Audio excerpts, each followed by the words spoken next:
Hello viewer, we have the background eraser tool. In that surface, we will create the designs, shapes as well.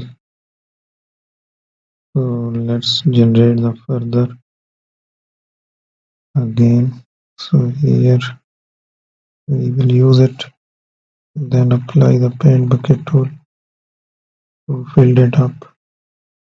Here we have the options to use and create different designs, attach and overlap the shapes so that we can get a specific arrangement there.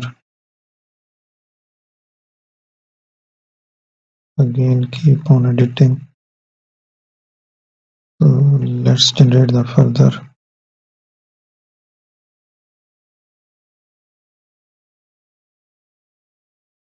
So here we are.